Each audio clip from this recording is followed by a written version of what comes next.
Another day, another VAR controversy, this time in the Champions League game between Paris Saint-Germain and Newcastle. So serious was the error by the VAR Tomasz Kwiatkowski. UEFA has taken him off duty from a game on Wednesday night involving Real Sociedad and FC Salzburg. So what happened? Well, the ball came into the area, it hit the body of Tino Livramento, then came up onto his arm.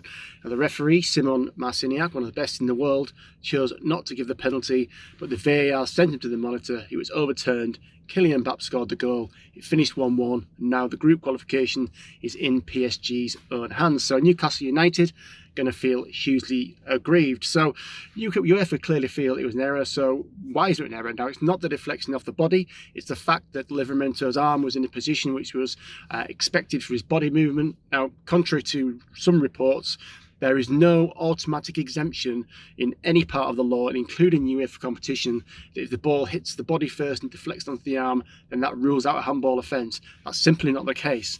There was a recommendation by the UEFA Football Board in April, but that's just an advisory body, and that has not been taken on by UEFA, and it would need to be something which changed in law. So this is all really created by UEFA's really strict application of the handball law. There are far more handball penalties in the Champions League than there are in the domestic leagues.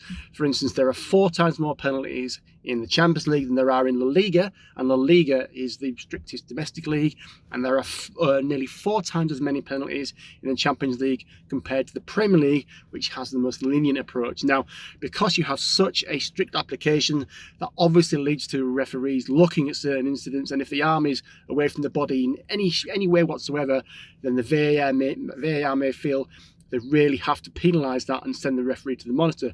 That's what's happened with Livramento when it really wasn't the case that his arm was out, it wasn't extended, it wasn't creating an obvious barrier. So the VAR has made a mistake here, and Newcastle were really robbed of 3 vital points that would have put themselves in control of the group.